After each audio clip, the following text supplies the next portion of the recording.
Oi, Mayara. Oi, professor. Tudo Tudo bem? bem? Consegue me escutar? Sim, tá bem legal. Tudo Beleza. bem? O pessoal de casa também está nos ouvindo bem? Acho que sim, né? Então, Mayara, seja bem-vinda. Hoje a gente vai Obrigada. falar sobre um tema que eu acho um tema muito delicado de ser conversado. Se a justiça restaurativa é algo novo, tu imagina falar sobre as práticas restaurativas num contexto de violência sexual, né? Então é Sim. algo que precisa ser conversado. Eu quero que tu se apresente para que o pessoal te conheça, Mayara, e fale para nós por que o tema te chamou a atenção, o que te motivou a fazer essa pesquisa, que tu está há um ano já fazendo ela, né? Sim, quase um ano. Então, boa noite a todos. Eu me chamo Maera Francisco, eu sou graduanda de Direito, eu estou no 10º período e comecei a pesquisar um pouco sobre o tema durante o meu intercâmbio em Portugal, quando estava estudando um pouco sobre criminologia, me deparei com a justiça restaurativa, que lá está sendo inserida aos poucos por causa das recomendações da União Europeia, e também incentivos pela utilização da mediação em matéria penal. E em Portugal, desde 2007, já é aplicada a justiça restaurativa, mas em matéria penal, né, em crimes mais leves.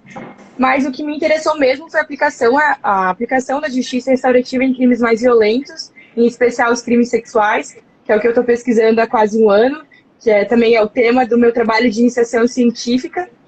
Que nem o professor estava falando, é algo bem peculiar, porque a gente não fala muito sobre a temática, a gente tem uma visão um pouco fechada para a aplicação da justiça restaurativa, e é sempre bom a gente expandir os nossos horizontes, ver lugares que já testaram e aplicaram esses métodos e analisar essa experiência. Então, eu acho que a gente vai fazer um pouquinho hoje, né? Isso é típico de quem trabalha com a percepção sistêmica do conflito, né, Mayara? Que é Sim, muito diferente do tradicional, da visão cartesiana que a gente aprende nas universidades, né? Esse olhar sistêmico é um olhar que nunca exclui nada, é um olhar que sempre aceita todas as percepções e abre, né, para o novo, justamente porque esse novo pode ser a mudança de um paradigma aí que a gente está. Eu vejo que é um movimento de mudança bem grande de paradigma da justiça tradicional para a justiça restaurativa e sistêmica, né? Eu vou fazer um contexto rápido sobre a justiça restaurativa, até para quem não conhece, para quem não tem essa percepção do que é a justiça restaurativa, porque ela não é algo que tem se ensinado nas universidades, mas eu vejo a justiça restaurativa como um movimento muito positivo e um movimento que está vindo muito forte dentro do jurídico, dentro do direito. Não é apenas no direito, eu vejo ela também na comunidade como sendo um instrumento muito bacana, mas a justiça restaurativa ela tem a particularidade de olhar para as relações. Eu acho que isso é o mais importante. Né? Enquanto o direito tradicional olha apenas para o conflito, olha apenas para a resolução dos conflitos, o processo em si, na justiça restaurativa nós vamos ter uma ampliação dessa percepção. Então é um olhar mais humanizado, é um olhar que vai buscar não os efeitos, não vai trabalhar nos efeitos, mas nas causas, né? E ela trabalha com três eixos fundamentais, que é a questão da necessidade, né? Principalmente da vítima. E quando a gente trata desse crime de violência sexual, a vítima então tem uma necessidade tremenda, muito mais, que passa muito mais pelo psicológico do que pelo material, né? Então, dos eixos é a necessidade. A justiça restaurativa ela busca olhar e perceber, né, quais são as necessidades da vítima, mas também não apenas da vítima, né, Maia? Porque o agressor também tem as suas necessidades. Então, a justiça restaurativa, numa percepção sistêmica, ela vai ter que olhar para as necessidades também desse agressor.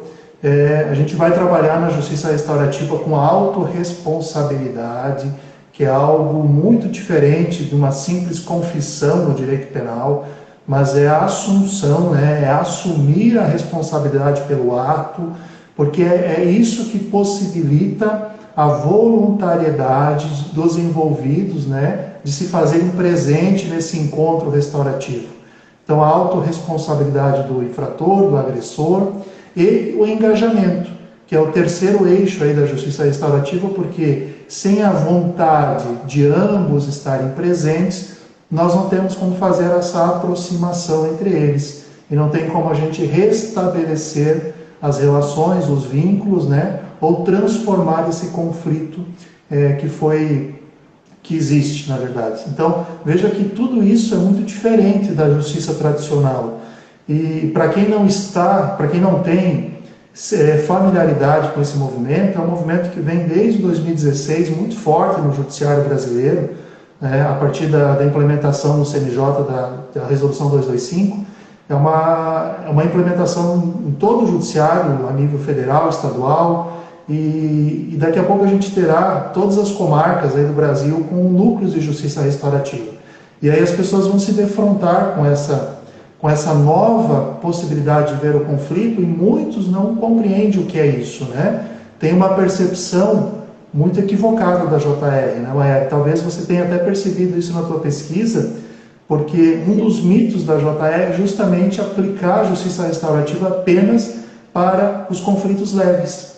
Né? Então, assim, eu vejo que isso até tem uma pesquisa do CNJ que trata disso, de que se aceita a justiça restaurativa em conflitos leves, né? Crimes de menor potencial ofensivo, e quando você abre a possibilidade de levar ela para os crimes mais graves, meu Deus, aí há uma resistência muito grande. Então, sim, essa conversa é justamente para você nos trazer essa visão, né? Porque o crime de violência sexual é um crime grave, né? Nós temos outros crimes graves, mas esse especificamente é um crime que tem uma gravidade e é muito praticado, né? Maiara, como que você chegou nessa pesquisa? Conta para nós o que você pesquisou, como que você elaborou, como que você delimitou esse tema. Nos explique. Então, ao longo do meu trabalho, né, que eu já venho há quase um ano pesquisando, que nem o professor falou, eu fiz essa comparação da justiça restaurativa como a resposta a todos os crimes. Não somente aos crimes mais leves, mas também a todos os tipos de crime.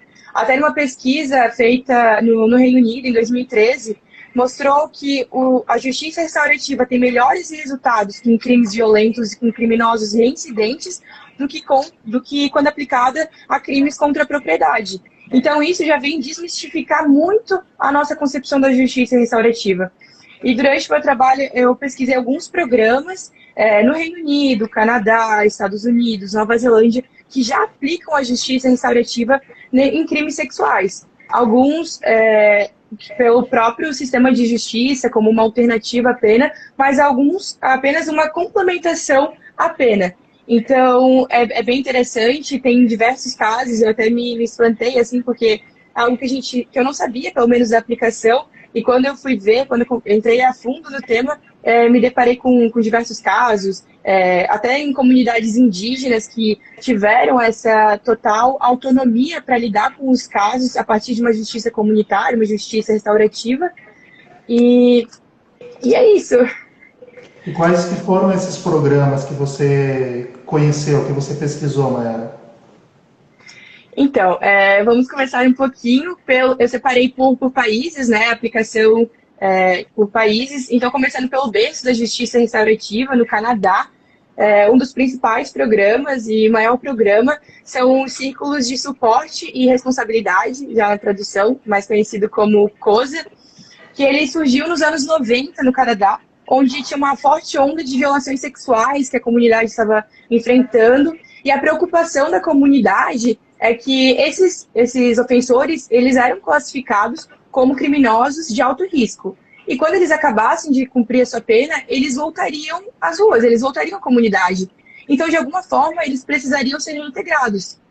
Nos dois casos que despertaram esse programa, os ofensores eram classificados de alto risco e tinham 100% de probabilidade de ofender novamente dentro dos 7 anos após saírem das prisões. Então, o programa veio como como os slogans do programa, assim, sem mais vítimas e ninguém é descartável, porque ele tende a restaurar a vítima e tende a restaurar o ofensor. Então, ele abrange a todas as partes. Antes de iniciar mais a fundo propriamente no programa, eu acho interessante a gente fazer a distinção entre os três principais métodos de aplicação da justiça restaurativa, que são as mediações, as conferências e os círculos. Nesse caso, são os círculos, né? Eles se assemelham às conferências, iniciando pelas conferências, então. As conferências, eles reúnem as vítimas, os ofensores e membros da família, da vítima, do ofensor, da comunidade, e geralmente algum facilitador, algum mediador que vai ficar no meio, né, dessas pessoas, na tentativa de resolver o conflito pelas partes que foram afetadas pelo delito, né? E os círculos, eles se assemelham às conferências, mas qualquer um que tenha o interesse de participar dessa reunião pode participar, é um pouco mais amplo. E o terceiro método, né, são as mediações vítima-ofensor, onde é um processo triádico, que tem a vítima, o ofensor e um facilitador, um mediador, que é baseado no diálogo, aquelas partes, eles escolhem um terceiro neutro para tentar resolver o seu conflito e juntos fazerem um acordo de como que vai funcionar, qual vai ser um plano de reparação e vai pôr um fim às controvérsias existentes no delito. Agora, seguindo, nesse programa, nesse círculo que coloca a vítima, o ofensor, a comunidade, ele é composto por dois círculos. O círculo interno, que tem o ofensor e o voluntário, que são treinados e selecionados, e tem um círculo externo, que possui profissionais da área que dão suporte aos voluntários. Então, nesse círculo externo, tem psicólogos, médicos, policiais, eles buscam encontrar profissionais que já façam parte da vítima do ofensor, para que ele se sinta mais seguro, também que ele tenha mais confiança nas partes. Nesses casos, o crime ele é visto primeiramente como uma violação individual e da comunidade, e somente depois ele vai ser visto como uma violação do Estado e das leis. Por isso que ele coloca o poder na mão realmente das partes, para tentar dirimir o conflito, né? O objetivo principal desse programa, ele é de ajudar os ofensores sexuais de alto risco que acabaram de sair das prisões a não serem marginalizados. Então, e também a não reincidirem no mesmo crime, mas sim a se reintegrarem na comunidade. Porque se eles se sentirem acolhidos, a chance deles reincidirem vai ser muito menor. Então, o ofensor precisa ficar pelo menos um ano nesse programa, participando de reuniões semanais com os voluntários. E também os voluntários relatam que, além dos encontros, as comunicações são quase diárias com os ofensores, por meio de ligações, encontros, cafés, almoços, que eles ajudam em momentos de crise, realmente, naqueles momentos que o ofensor tem vontade de cometer um novo delito. Então, eles estão ali para tentar acalmar a situação do ofensor. E a partir do progresso que o ofensor vai tendo, os encontros vão diminuindo, mas os encontros podem continuar um contato informal entre as partes. E esse programa fez tanto sucesso no Canadá, que ele também foi aplicado no Reino Unido, na Bélgica, Holanda, Alemanha, Estados Unidos, Bermudas, África do Sul, China, Japão, Austrália e Nova Zelândia. Então, é um programa que tem um contexto gigante, assim, porque mais para frente a gente vai ver um pouco desses resultados e as taxas de reincidência terem diminuído. Então, é um programa que os outros países gostaram, quiseram copiar e algo que deu certo, assim. Me tira uma dúvida, Mayara. Ele é um programa essencialmente judicial ou ele é voltado para a comunidade? A comunidade tem alguma interação nisso? Então, a comunidade ela tem uma grande interação porque ela faz parte, a comunidade é composta pelos voluntários. Nesse caso, do Canadá, os voluntários são basicamente de igrejas locais que se interessaram pela causa e que começaram a participar e dando suporte para o ofensor. Nos Estados Unidos, esses voluntários já são compostos por maioria de universitários, estudantes de direito, criminologia, que fazem parte, que representam a comunidade nos círculos. É um sistema tão judicial, porque é depois que o ofensor já sai da prisão. Mas ele é um pouco ainda institucionalizado, porque tem toda a ajuda do governo, também de financiamento e tudo mais. Então, ele seria mais ou menos um programa, se a gente fosse trazer para o Brasil, como se fosse de um apoio ao egresso, então, de um Sim. apoio de retorno ao convívio, né, da sociedade, da família, e possibilitar que ele não volte a praticar essas condutas. Então, é mais ou menos isso, seria. Sim. Esse programa é basicamente isso, ajudar na reintegração, né, e que o ofensor não seja marginalizado quando voltar à sociedade, porque uma hora ele vai voltar. No Brasil, também em muitos países, não há pena perpétua, não há pena de morte, então vai acontecer que o ofensor vai voltar para a sociedade. Então ele precisa, de alguma forma, ser reintegrado. E quais os outros programas que tu pesquisou? No Canadá, além desse programa que é mais institucionalizado, há outras instâncias que receberam mais autonomia, como as comunidades indígenas, aborígenes, canadenses, que têm essa autonomia para lidar com a solução de conflitos. E está basicamente na mão deles, assim, porque eles sabem como lidar, eles têm todas as técnicas, todos os métodos tradicionais, processos de cura bem complexos, e que eles têm mais autonomia realmente para lidar com esses tipos de ofensa. Um desses programas são os Círculos Holísticos de Cura, situados em Holy-Water, na província canadense de Manitoba, que surgiu mais ou menos em 1984, onde a comunidade tinha muitos conflitos sexuais, altas taxas de suicídio e conflitos familiares. E também, né, durante esse período, na comunidade, na província de Manitoba, os nativos eles são apenas 6% da população da província, mas eles eram 50% da população carcerária. E eles tinham alta taxa de reincidência. Então, eles tentaram trazer a justiça de volta para eles. Não apenas que o sistema franco-canadense, digamos, né, fizesse aquela imposição de leis para eles, que eles fossem para a prisão, mas tentaram trazer essa instância jurisdicional de volta para a comunidade. Então, esse projeto, né, esses círculos de cura surgiram mais ou menos em 84, já é um pouco antigo, e eles têm basicamente o objetivo de trazer um autoconhecimento para o ofensor, que ele possa refletir o que ele fez e como é que as ações dele, o que as ações deles causaram com a vítima e com a comunidade que ela está inserida. Então, nesse processo, nesses círculos, tem muitas cerimônias tradicionais, com medicamentos fitoterápicos, tudo parte do procedimento espiritual deles, voltado ao Criador, e que também almeja restaurar esse equilíbrio que uma vez foi destruído, né, que foi perdido em decorrência da ofensa que foi cometida. Então, o segundo programa... Esse é um movimento bem comunitário, então, né, Maia? Sim, sim.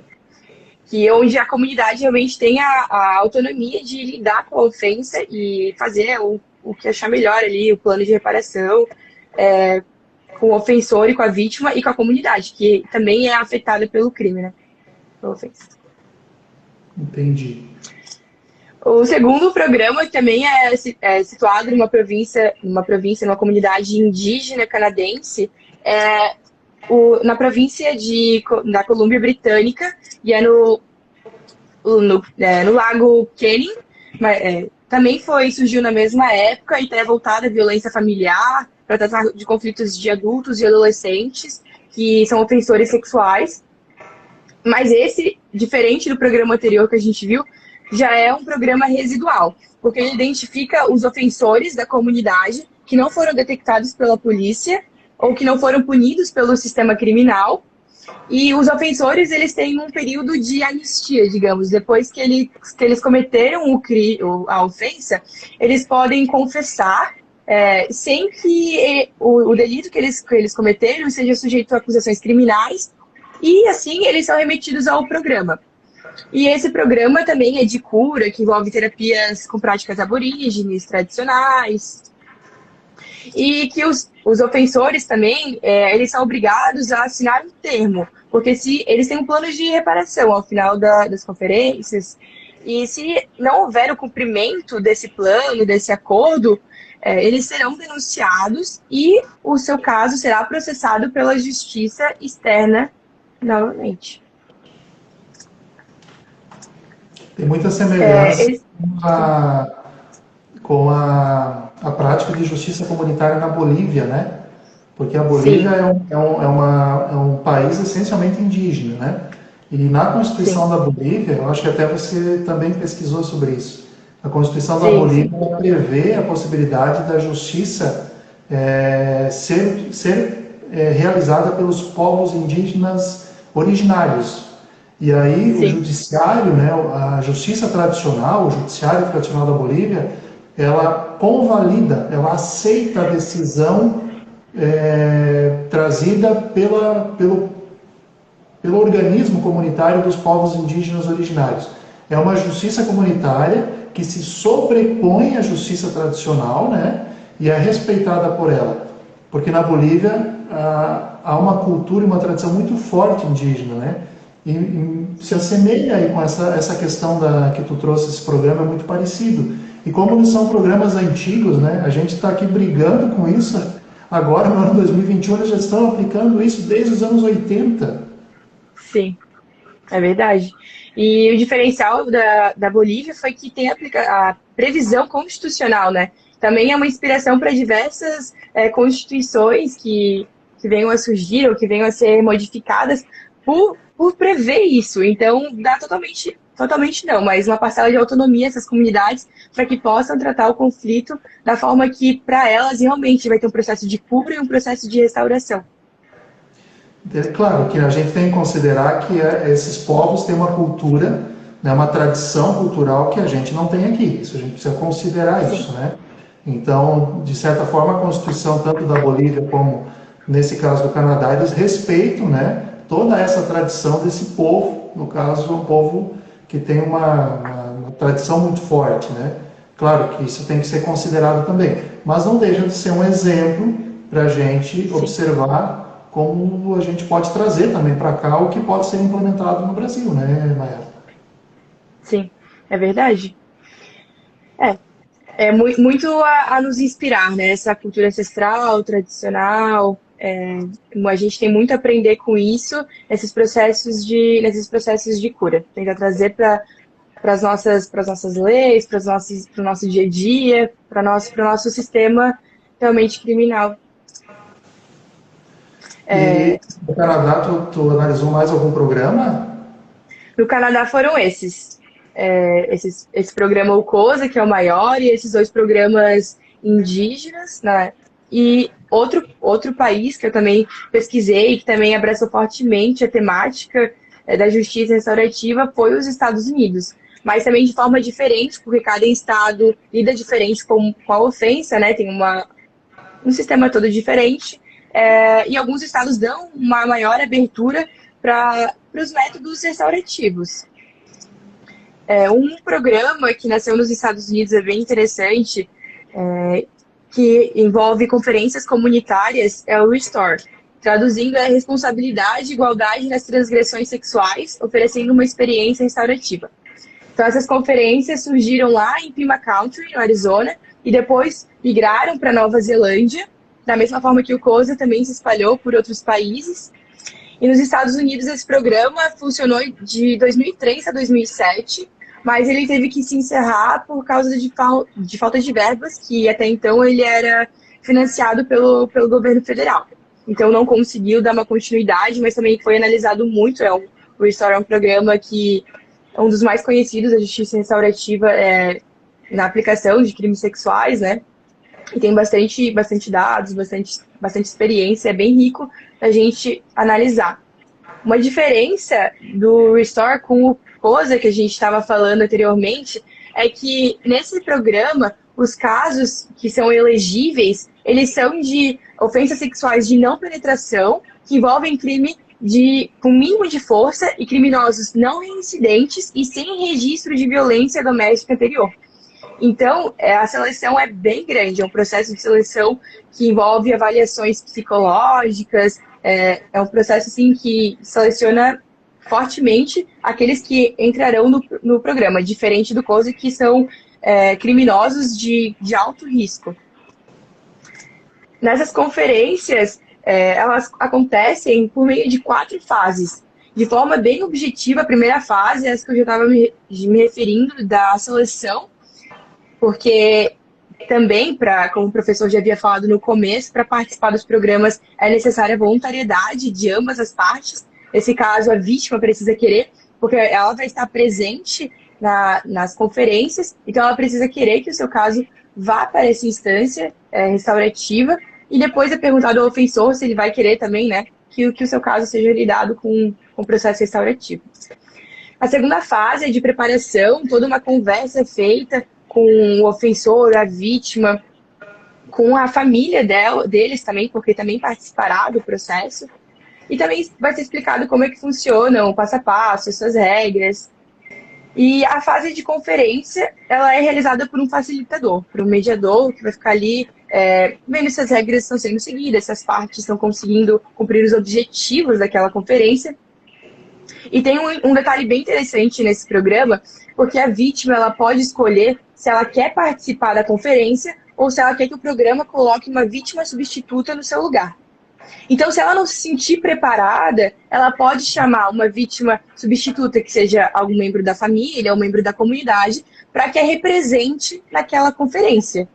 E o papel da vítima substituta na conferência vai ser elaborar um depoimento em nome da vítima e também ajudar no plano de reparação. Porque o plano de reparação vai meio que ditar os regramentos que serão seguidos para que o ofensor cumpra, para que o processo de restauração possa ser completo, né? Então, nessa fase da conferência, todos os participantes, familiares, eles expressam o impacto do crime na sua vida. E tudo vai se encaminhando para um plano de reparação, que é esse acordo que as partes escolhem o que irá acontecer com o ofensor. Como que ele vai reparar a vítima? Se vai ser um pedido de desculpa, se vai ser uma contribuição para a caridade em nome da vítima, se vai ser o pagamento de despesas médicas que a vítima teve, testes de despiste de doença sexual, até o apoio psicológico que o infrator vai receber e também a sua participação em outras intervenções médicas. E, por fim, tem a fase de responsabilização e de reintegração, em que o ofensor ele vai ser monitorado para ver se ele está realmente cumprindo o acordo. Então, vão ter controles semanais por telefone, sessões mensais com o gestor do caso, sessões quinzenais com um comitê que é formado pela comunidade, mas mais uma coisa bem interessante, que a própria comunidade faz esse comitê, que fica como se fosse um comitê de prestação de contas mesmo, em que o ofensor fala como é que está saindo, o gestor do seu caso diz se ele está tendo uma evolução realmente. E ele representa a comunidade, né, por meio dos voluntários que fazem parte. Caso o ofensor não cumpra esse plano de reparação, o comitê pode pedir para que extingua, né, que o plano seja extinto e que sejam remetidos os autos, mesmo o processo seja remetido ao sistema criminal. E caso o plano for cumprido com êxito, tem uma sessão formal, solene, de encerramento do processo, onde o ofensor fala tudo aquilo que ele aprendeu durante todo esse tempo que ele ficou com a conferência, com esse acompanhamento, o que ele aprendeu, como que ele melhorou. Então, esse também é um programa bem interessante que acontece nos Estados Unidos e em Nova Zelândia. Ainda está ativo esse programa? Não, em 2007 ele se encerrou por causa de falta de financiamento, né, que era do governo. Sim. Outro programa também que acontece nos Estados Unidos, no estado do Minnesota, é o COSA, aquele que a gente tinha visto anteriormente, que iniciou lá no Canadá. Ele iniciou em Minnesota em 2008, mais ou menos.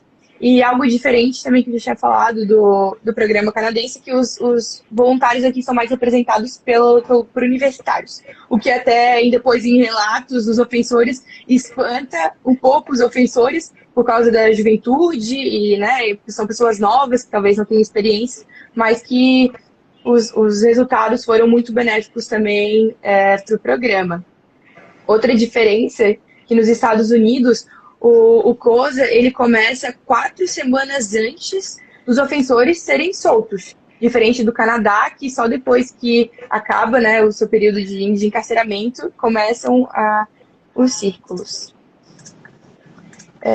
Os Estados Unidos tem mais um programa ainda que ajuda nessas mediações, que esse outro programa ele é instaurado pelo Gabinete do Advogado da Vítima, que é o Gabinete do Advogado da Vítima é o órgão estatal que dá apoio às vítimas, que trabalha em prol das vítimas.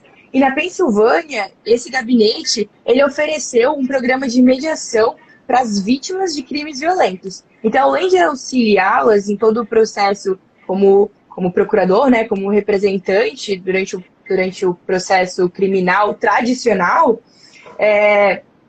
aqui na Pensilvânia, as visitas, as mediações, elas ocorrem das vítimas ou de seus familiares, se a vítima não estiver preparada, aos ofensores dentro da prisão. Então, eles levam, esse gabinete, ele leva a vítima para dentro das prisões para que haja essa conversa sobre o impacto do crime que o crime teve na vida da vítima, né? Da vítima e de todos os seus familiares. Esse programa é bem interessante também, é algo diferente assim, do que a gente estava vendo anteriormente, mas também existe, também acontece. E tem até um documentário que fala sobre esse programa, mas que eu tive bastante dificuldade de achar, que eu acho que ia ser enriquecedor, assim. Depois eu vou tentar achar e compartilhar com o professor, e quem estiver interessado também pode assistir. Mas nos Estados Unidos são esses 3 principais programas que envolvem a temática restaurativa. E na Nova Zelândia, o que tu buscou lá? Então, na Nova Zelândia também tem o Restore, aquele programa que a gente estava falando anteriormente, das conferências, e eles seguem os mesmos métodos do programa americano.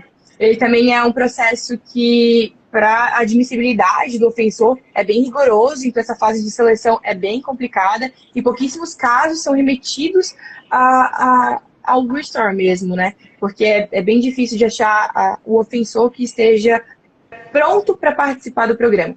Pronto psicologicamente para enfrentar todos os processos. De todos esses, sabe qual que mais me chamou a atenção? Aquele, eu acho que é no Canadá, que é o que trabalha com os ofensores que não foram capturados pelo sistema. Sim. Eu acho interessante porque são crimes que são crimes no contexto, né? Aconteceram, os fatos que aconteceram, mas não foram julgados, não foram conhecidos pelo judiciário, enfim, pelo Estado, mas que houve danos, né? E nesse Sim. caso, a Justiça Restaurativa consegue ir lá e trabalhar com eles, né, de uma forma até mesmo suplementar, em substituição ao sistema legal que não chegou até eles, né? Que bacana. Sim. Isso, bem interessante. É verdade. E quais foram os dados que você coletou com relação, porque uma das dificuldades que nós temos dentro da Justiça Restaurativa é a ausência de dados, a ausência de pesquisas, né? Nós não temos pesquisas ainda sobre isso, até porque nós temos pouco tempo de implementação. E são esses dados, né, são essas pesquisas que vão demonstrar a efetividade dos programas. Senão a gente fica apenas numa retórica, numa abstração, e não conseguimos ver, né, na prática o que isso tem colaborado. Nós sabemos que o sistema tradicional só colabora com a reincidência. Isso estatisticamente é tranquilo, já comprovado. Agora, o que você encontrou, né, quais foram os resultados desses programas, e se eles foram positivos, o que você percebeu na tua pesquisa, Mayara? Então, não tem muitos dados ainda analisados, porque os programas também não tem muitas pesquisas, há muito que ser feito ainda, muito que ser pesquisado, mas os dados que a gente tem são bem animadores, porque demonstram em todos os casos uma diminuição drástica assim, na taxa de reincidência e no processo de cura da vítima, do ofensor. é bem rico, assim. Começando ali pelo COSA, no Canadá, o programa de círculos, né? Em 2005 foi realizada uma pesquisa, há 3 pesquisas, esse programa tem bastante dado, tem 3 pesquisas diferentes que trazem dados, assim, sobre o funcionamento do programa e todas as partes que participaram. Um pouco de um relato, assim, das partes. Em 2005, que eu estava falando, foi realizada essa pesquisa com 60 agressores sexuais de alto risco que participaram dos círculos e 60 ofensores sexuais de alto risco que não participaram do programa. Eles foram acompanhados por 4 anos e meio, mais ou menos, e houve uma redução de 70% na reincidência sexual, em contraste com um grupo de comparação. Então, um grupo de comparação que não participou do programa reincidiu quase 17% e o grupo participante do COSA reincidiu apenas 5%. Também teve uma também teve uma redução de 35% na reincidência de todos os tipos de crime. E também, nesses casos que houveram reincidência, os dados eles mostram que os danos dessa segunda ofensa, eles foram menores do que o dano causado na primeira, o que não aconteceu com o grupo de comparação. Então, o grupo de comparação, aquele que não participou do programa, as ofensas, a ofensa, né, os danos causados à vítima foram tão graves nas 2 ofensas e os que participaram do COSA tiveram uma diminuição nesses danos. Sim, mas Outra isso pesquisa... é extremamente significativo, isso, né? Sim, Porque se tu sim, fez um contexto de 60 agressores, imagina você pegar um contexto de 1.000 agressores, de 3.000 agressores.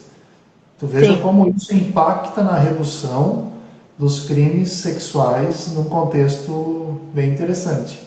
Pode continuar. Quase 70% de redução, assim, né, nesse primeiro caso. Em outra pesquisa, depois, também com 44 ofensores, e um grupo de comparação também de 44 ofensores que não participou do programa.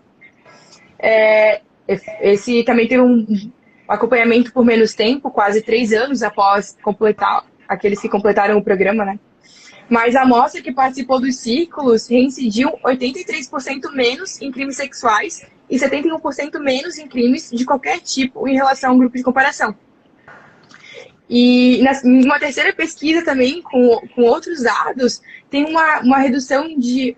Os participantes do COSA incorreram em 89% menos acusações e condenações do que o grupo comparação. Então, nessas 3 pesquisas realizadas com os ofensores canadenses, nesses programas de círculo, tiveram dados, assim, super significantes, né? Bem consideráveis. É algo que Sim, chama muita atenção. sim.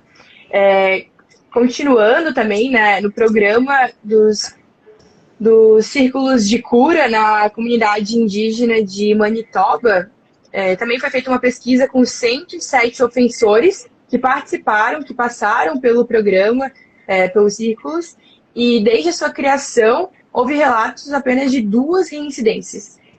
Então, de 107 ofensores, né, que participaram, apenas 2 reincidiram. Então, Dá uma média de 90% de não sim, reincidência. sim. E isso é realmente trazer de volta a comunidade o poder para ela, né, conseguir restaurar os seus, de um jeito que consegue realmente ver um processo de cura, né? E a gente, ampliando essa visão, Mayara, a gente pensa assim, foram 105 que não praticaram novos crimes. Não, você tem 105 famílias que não foram afetadas por novas infrações. Você tem 105 vítimas e 105 famílias de vítimas. Então, tu coloca num contexto, 5 por 1, né, quantas pessoas que deixaram de sofrer os dilemas de uma violência, mais de 1.000 pessoas, sei lá, nesse contexto de um estudo, né, de um acompanhamento com apenas 100 pessoas. Tu veja como Sim. isso é um reflexo muito grande dentro do social. Sim, é verdade.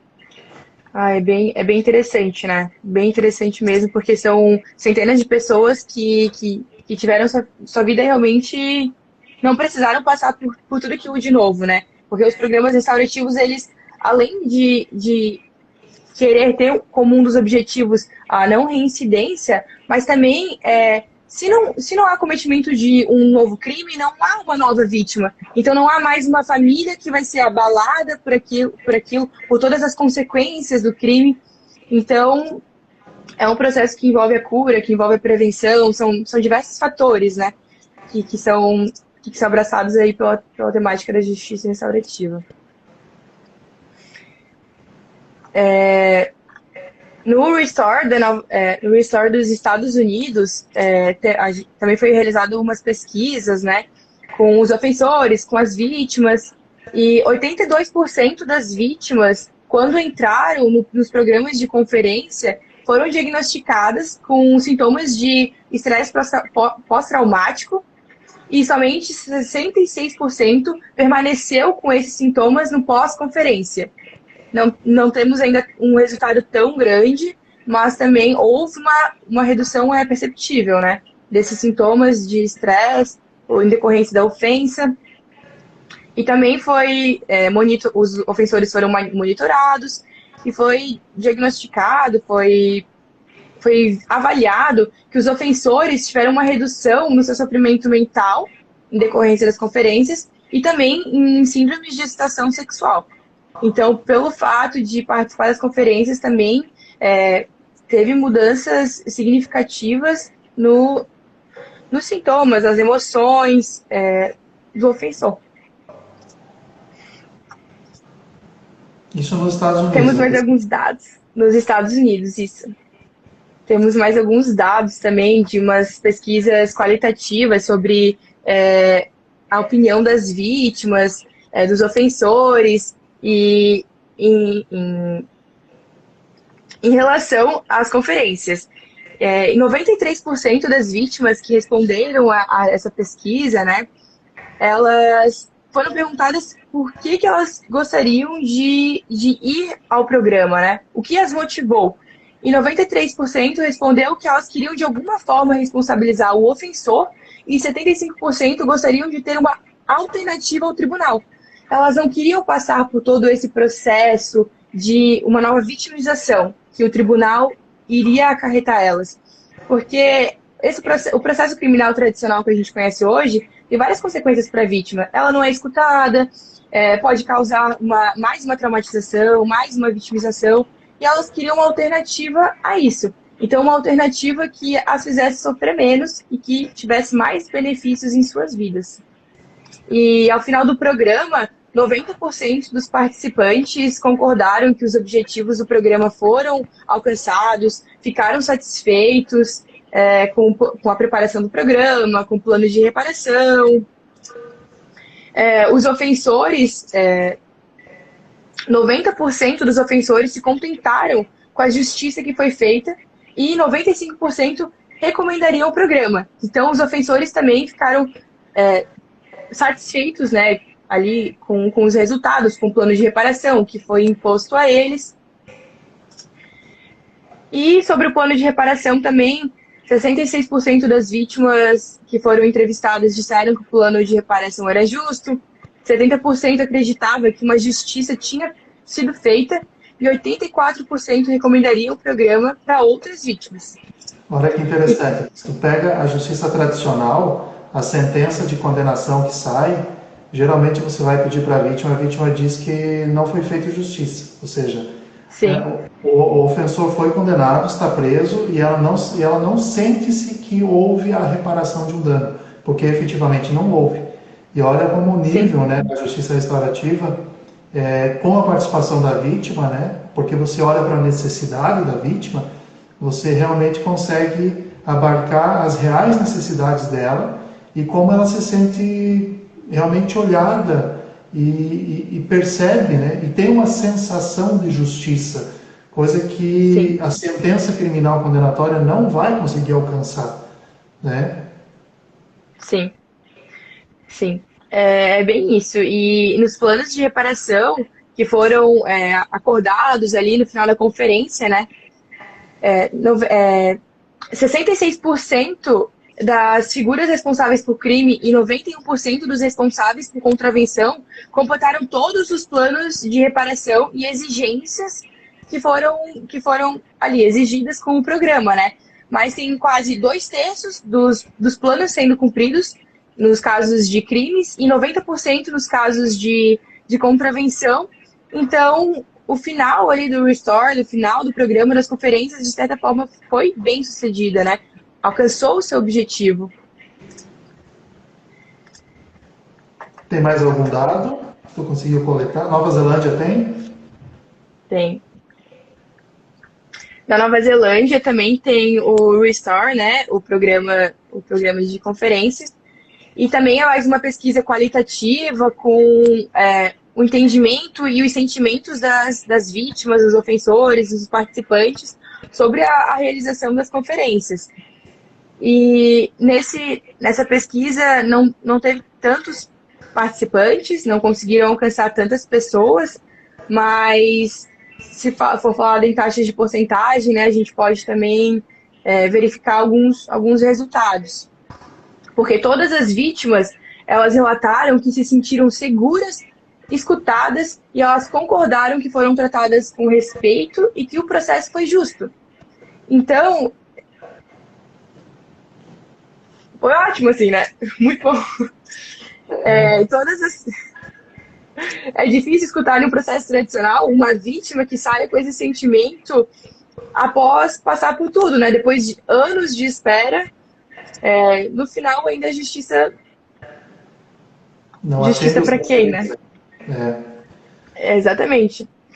E todas as três vítimas, né, que relataram, que participaram do programa, elas tiveram um pedido de desculpa do ofensor, porque ele é obrigado a admitir a culpa. Então ele admitiu a culpa, ele entendeu também o porquê de ele cometer, porquê que ele cometeu aquilo. As vítimas conseguiram entender o porquê que o ofensor cometeu aquilo, e o ofensor conseguiu entender também a percepção da vítima acerca do crime. Então, os ofensores disseram que eles tiveram um espaço para contar a sua versão da história. E eles admitiram que as suas atitudes foram erradas e assumiram uma responsabilidade pelos danos que causaram. E eles entenderam o mal que eles fizeram para a vítima e compreenderam como a vítima estava se sentindo, e que assim eles não iriam fazer outras pessoas se sentirem da mesma forma. Porque é um processo muito complicado para todas as partes, né? É o que a gente chama de empatia, né? Eles conseguiram se colocar no lugar da vítima. Sim.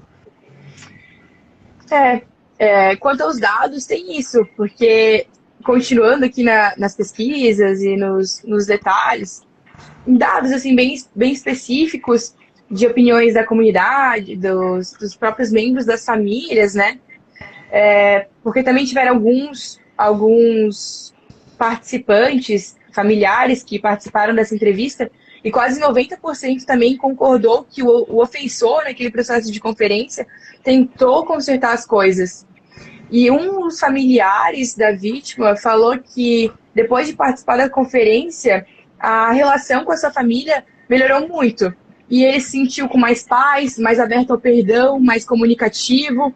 E também relatou que o programa ajudou a entender um pouco mais sobre os seus sentimentos, os sentimentos da vítima, que a própria família não conseguia entender o que a vítima estava passando. Então, ajudou os familiares também dessa forma. Isso só demonstra, porque a justiça restaurativa olha para a relação do autor e da vítima, que é uma relação de conflito ali, né? Mas olha também para a relação do autor para com a família da vítima, olha para a relação do autor para com a sua família, olha para a relação da vítima para com a sua família, e de todos esses com a comunidade, com o social aí que o cerca.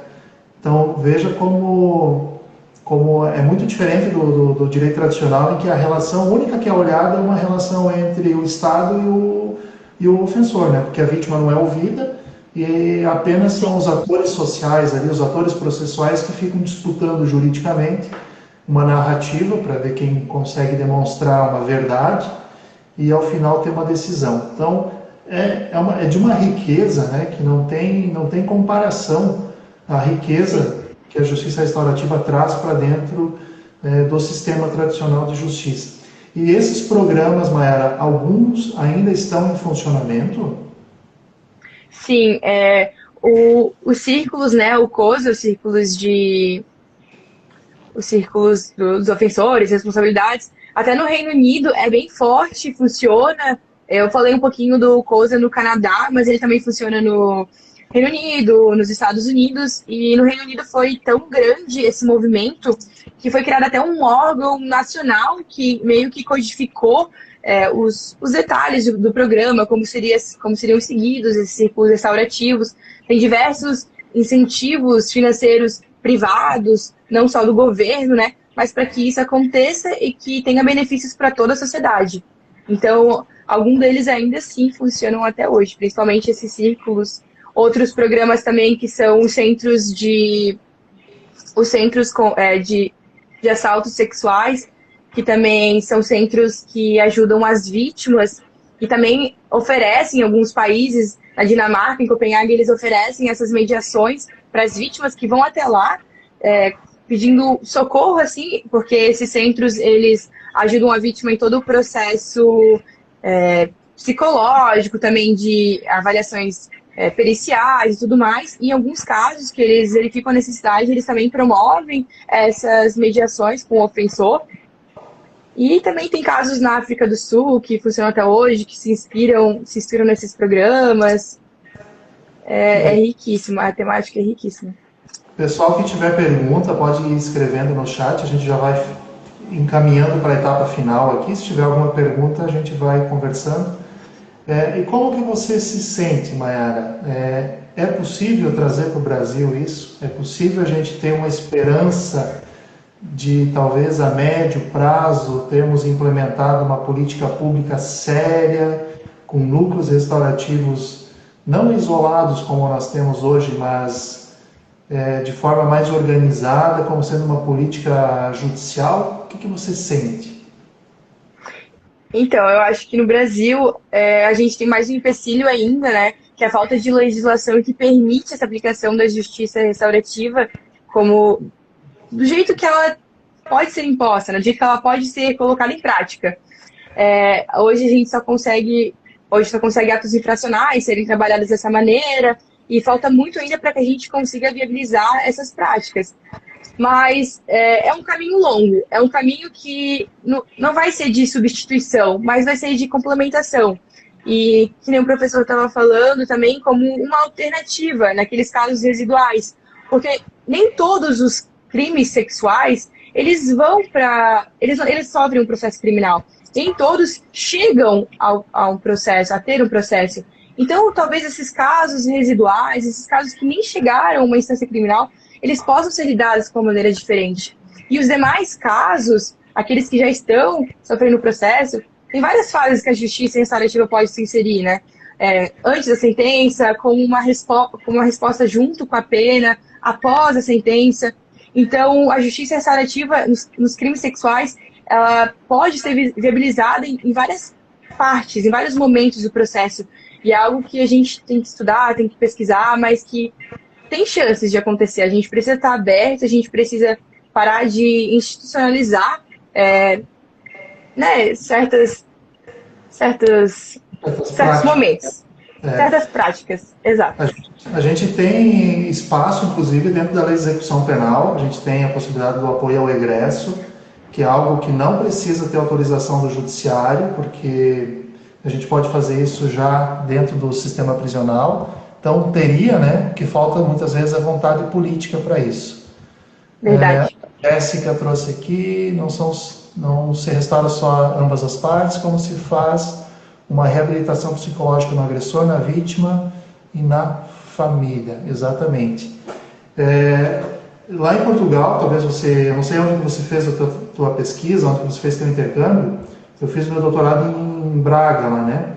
E lá eles têm a justiça restaurativa implementada na execução penal. Existe a lei de execução penal com a possibilidade da restauração e o infrator ou apenado, né, ele pode beneficiar-se com a progressão de regime e com o comportamento dele, ou seja, a participação dele na prática restaurativa na execução penal colabora como sendo um requisito para a progressão ou para o livramento condicional dele. Então é algo que já está implementado lá, né? É bem interessante. Sim. E essa ideia da justiça, justiça que tu trouxe, não só no judiciário, é justamente aquilo que eu bato na tecla, que é uma justiça restaurativa que a gente precisa de uma forma integral, olhar para todos os momentos, né? E a comunidade, de forma preventiva, eu acho que é o caminho mais apropriado para isso. Pessoal, alguém tem alguma pergunta? Senão a gente vai encaminhando para o final. Maiara trouxe um conteúdo muito interessante, que é um conteúdo que precisa ser analisado, estudado. Lembrando que você vai defender esse trabalho, né, Maiara, ao final do ano, na Univale, né? Sim. Então, mas é um trabalho que já está pronto. Então tá, Maiara, eu acho que a nossa conversa foi bacana. Quero agradecer por ter aceito o convite, tá? Agradecer por você ter apresentado para nós esse trabalho. É um ponto de partida também para que a gente possa olhar a possibilidade de aplicar para os crimes graves. É uma mudança de cultura, né? Isso não é algo para amanhã, é uma mudança de cultura que a gente precisa. Mas é assim, são com esses movimentos, né? São com esses detalhes que são trazidos, né? Estamos ainda gatinhando na justiça restaurativa, engatinhando, né, na justiça restaurativa, sendo que lá fora eles estão há muito tempo aplicando isso com resultados muito bacanas. Eu te agradeço e se você quiser fazer algum complemento para você, como que foi pesquisar isso, impactou na tua percepção do direito essa pesquisa? Eu que agradeço pelo convite, né, pela oportunidade de estar aqui nesse grande professor falando sobre a minha pesquisa. Mudou muito a minha percepção do direito. Eu não sou uma pessoa que pesquisa muito na área criminal em si, mas é uma temática que me interessou muito, porque é algo que a gente não aprende, a gente não vê na universidade, não é algo que que está no nosso dia a dia. E é uma mudança de paradigma muito importante e que a gente tem que estar aberto a essas possibilidades, porque a gente é o futuro do direito. Então a gente tem que estar com isso em mente, a gente tem que ter essa mentalidade e sempre estar aberto, né, a novas possibilidades, novos horizontes, aquilo que já vem sido aplicado em outros países e que dá certo, é algo que a gente tem que se espelhar, é algo positivo que a gente tem que trazer para o nosso sistema. E é isso, eu agradeço muito o convite. E que assim seja, que a gente possa, quem sabe, daqui a uns anos, nos reunirmos novamente para debater sobre a implementação desses programas no Brasil e não lá fora, né, Maia? Sim, verdade, com certeza. Quem sabe? Pessoal, muito obrigado pela presença de vocês. Para quem chegou no meio, né, a gente vai, esse vídeo vai ficar gravado, vai ficar no Instagram, vai para o YouTube também. Eu acho que é um material de pesquisa para muita gente, é um material que a gente precisa rever com muito cuidado. E quem tiver interesse nas fontes de pesquisa que a Maiara trouxe, segue a Maiara no Instagram dela, porque depois da apresentação do teu trabalho, né, Maiara, tu pode disponibilizar para quem quiser, porque ele vai estar disponível, vai ficar disponível no site da Univale, na biblioteca da Univale, e você pode disponibilizar o trabalho também, porque vai ser uma fonte de pesquisa, né, para muitos que têm esse interesse. Ok? Com certeza. Obrigadão, okay. Então. Finalizando. Obrigada. Aqui. Bom dia. Obrigada, tchau. As crianças que moram dentro de vocês, né, de nós. Até mais. Obrigada. Tchau.